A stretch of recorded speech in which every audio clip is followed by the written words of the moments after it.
Sir मैं आपसे जानना चाहूँगी कि हम कई बार ऐसा देखते हैं कि बहुत सारे लोगों को ये समस्या रहती है कि उन्हें बार बार प्यूकिश मतलब उल्टी जैसा फील होता है, नॉशियस फील होता है।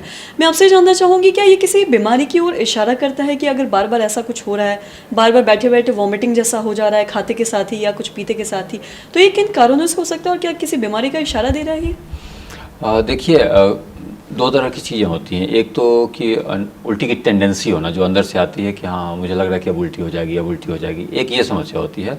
और दूसरी एक समस्या होती है कि खाना खाया, खाना खाने के बाद खाना अपने आप ही मुंह में आ जा रहा है। इसमें उल्टी की टेंडेंसी नहीं होती है, लोगों को अपने आप ही खाना मुंह में आ जाता है, खाया हुआ खाना, खट्टा खट्टा पानी मुंह में आ जाता है। तो ये जो समस्या होती है अपने आप खाना मुंह में आ जाना बिना अंदर से जोर लगे, उसको हम लोग गैस्ट्रोइसोफेजियल रिफ्लक्स डिजीज़ बोलते हैं, GERD की समस्या। इसकी वजह से कई तरह की समस्याएं हो सकती हैं, जैसे उसके साथ एसिड भी ऊपर चढ़ता है।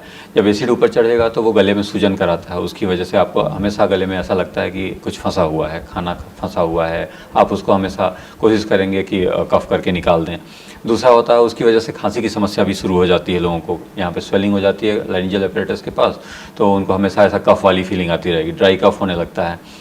उसकी वजह से छाती में जलन, पेट में जलन, ब्लोटिंग की समस्या, ये सारी समस्याएं आती हैं। फिर कई बार क्या होती है, बार बार एसिड रिफ्लक्स की वजह से अल्सरेशन होने लगता है खाने की नली में, इसोफेजाइटिस बोलते हैं उसको। अगर वो होता है तो कई बार उसकी वजह से पेट, छाती में दर्द, जलन या फिर खून में, उल्टी में खून आने की समस्या भी आ सकती है उसकी वजह से।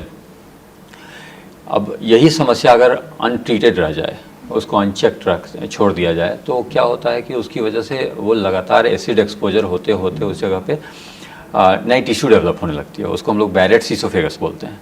अब ये बैरेट्स ईसोफेगस जो होता है वो एक प्री मैलिग्नेंट कंडीशन है। अगर इसको भी अनचेक छोड़ दिया जाए, इसको अगर ट्रीट नहीं किया जाए, तो वो फिर कैंसरस कंडीशन में डेवलप हो सकता है। इसको हम लोग कार्सिनोमा ईसोफेगस या कार्सिनोमा स्टमक, इस तरह की चीज़ें डेवलप होने की समस्या बढ़ती है, उसमें चांसेस बढ़ जाते हैं होने के।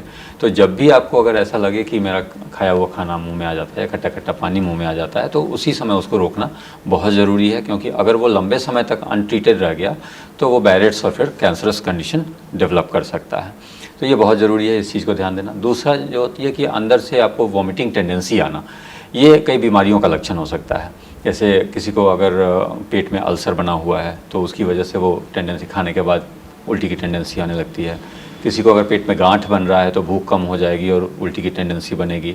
किसी को कहीं अगर पेट में रुकावट आ रही है किसी वजह से, तो उसकी वजह से वोमिटिंग की टेंडेंसी आ सकती है। उसके साथ पेट में दर्द भी हो सकता है, जलन भी हो सकता है। तो इन सब चीज़ों का ध्यान देना बहुत ज़रूरी है कि अगर किस तरह की समस्या डेवलप हो रही है, उल्टी की टेंडेंसी बन रही है या फिर अपने आप ही खाना ऊपर आ जा रहा है। दोनों अलग अलग कंडीशन है और दोनों का इलाज भी अलग अलग तरीके से होता है, तो इस चीज़ का ध्यान देना बहुत ज़रूरी है। और साथ ही ये भी जानना चाहेंगे कि किसी भी उम्र के लोगों को होते हैं, चाहे वो बच्चों की बात हो, चाहे वो बूढ़े या फिर नौजवान की बात हो, किसी को भी हो सकता है ऐसा? जी हाँ, ज़्यादा कॉमन यूजुअली एडल्टहुड में ये ज़्यादा कॉमन है, बच्चों में बहुत कम होता है। बच्चों में भी कई ऐसे पेशेंट्स होते हैं जो, बच्चों में ये डिफ़ाइन करना बड़ा मुश्किल हो जाता है, क्योंकि वो डिसाइड नहीं कर पाते, बता नहीं पाते हैं कि उन्हें उल्टी की टेंडेंसी आती है या खाना अपने आप मुंह में आ जाता है। उन्हें वो पता ही नहीं होता कि ये चीज़ होता क्या है। तो वो हम लोगों को डिसाइड करना होता है, उनके अदर लक्षणों के साथ हमें ये समझना होता है कि ये उनकी उल्टी की समस्या है या GERD वाली कंडीशन है जिसमें खाना अपने आप मुँह में आ जाता है। लेकिन दोनों ही कंडीशन बच्चों में भी देखी गई है, और GERD वाली कंडीशन बच्चों में कम होती है, उल्टी की टेंडेंसी उनमें ज़्यादा होती है। एडल्ट और जो एल्डरली पीपल हैं, जो बूढ़े लोग हैं या फिर नौजवान लोग हैं, उनमें GERD वाली समस्या ज़्यादा कॉमन रहती है, उनमें रिफ्लक्स ज़्यादा कॉमन होता है, क्योंकि उनका लाइफस्टाइल गड़बड़ हो चुका होता है। और जो हम पहले भी बात कर चुके हैं कि अगर फैटी डाइट लेंगे या फिर रहन सहन अगर सही नहीं हुआ, एक्सरसाइज कम करेंगे, तो ये GERD की समस्या बढ़ती है।